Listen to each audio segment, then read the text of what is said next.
Hey guys, Mainkiller7 here, the Radical Ranter, and I'm going to touch a pretty somber subject today. I've never really covered suicide in my videos before, except for the Amanda Todd bandwagon. I was gonna kind of clarify between two types, euthanasia, freedom from terminal agony, pain and suffering like that, and then the depression-related suicide. I'm not in favor of suicide at all, and I don't really glorify it. I mean, I tend to look down upon people who commit suicide because it is technically the coward's way out, I've heard people say. But really how I look at it, it's a permanent problem. It's a permanent solution to a temporary problem.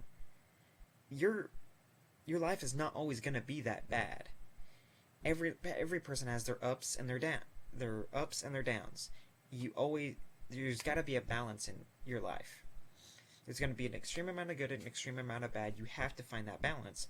Otherwise, your life is going to be chaotic. It's always going to be that fluctuating motion of how your life goes. Every person has it. And it can get worse depending on how it goes. And depending upon how you handle it. Now, when it comes to euthanasia, assisted suicide, or mercy death, as I've heard it being called as well, I'm in favor of it because put yourself in this position. You're in the hospital bed.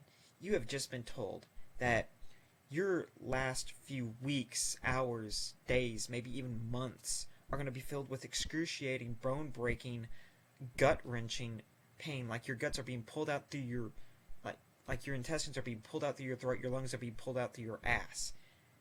Imagine how you're going to be through that. I've heard people saying that freedom, suicide is beautiful, and they get pissed about that. It's not really the suicide itself that's beautiful. It's the freedom from the agony, the freedom from the suffering, the freedom from the extreme pain. That's the beautiful part about assisted suicide, euthanasia, as I'm going to call it for the rest of this video. That's really the beautiful part about euthanasia, is the freedom that you're not going to feel any pain anymore. If it's a terminal illness, not curable, you're dead no matter what. Do you really want to stay and suffer your last remaining time on Earth, or would you rather go peacefully, without pain? Do you really think it's going to be easy for your family to sit there and watch you suffer in agony? Put it like this way. The meds are not working. Morphine, Vicodin, Advil, Tylenol, none of it's working. None of it's taking an edge off the pain. It doesn't even work anymore. Do you really think your family's going to be... Do you really think they're going to be strong enough to sit there and watch you suffer by your bedside? You can go and put on that brave face all you want, but it's going to tear them apart emotionally. It's going to destroy them emotionally. It's going to make them depressed. You have to look at it that way. You're going to have to think of what kind of effects it's going to put on the people around you. To take the painless way out in a situation like that, I would prefer it go that way than let my family sit and watch me suffer. Because you gotta look at it that way.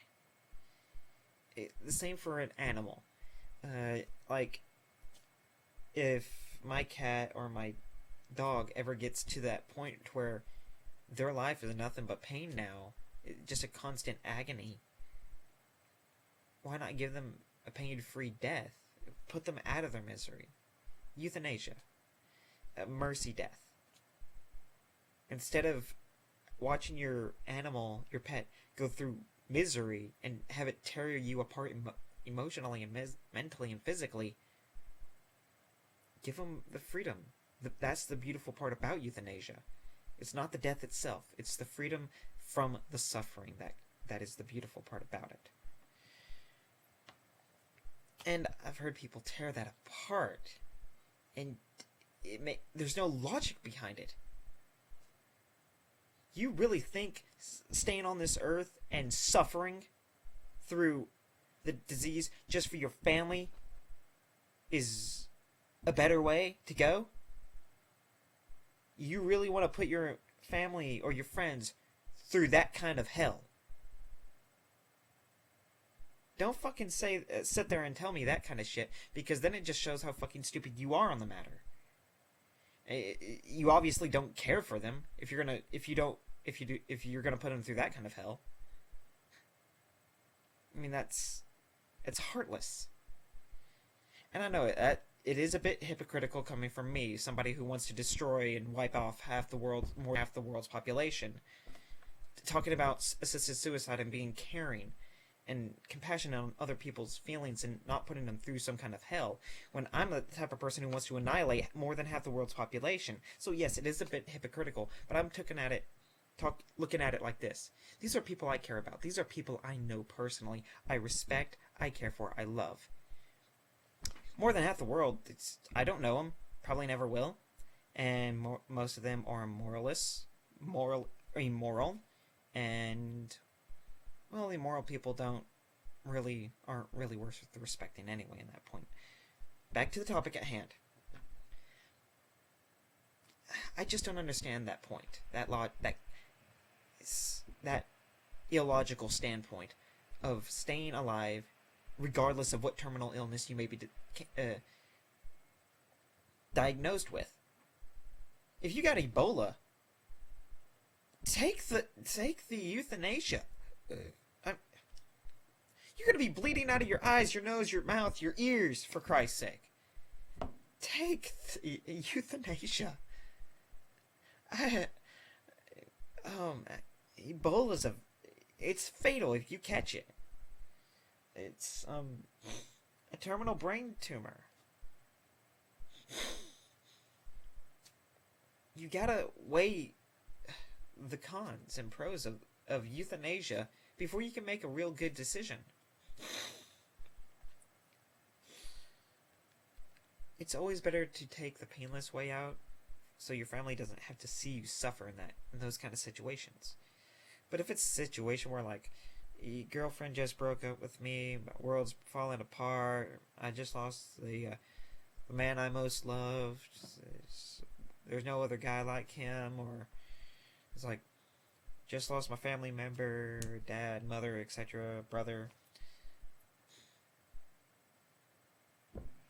I don't really see why that's a temporary problem. That's temporary depression.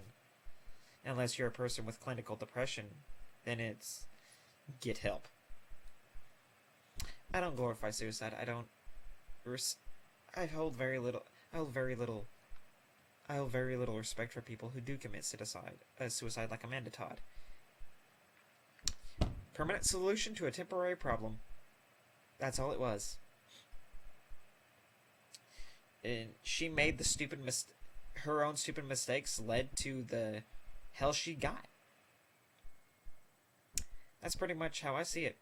Her own stupid mistakes, she got what was coming to her, but her suicide was definitely not one of the things she should have done. But then again, women do tend to have that, I care what people think about me, yada yada yada.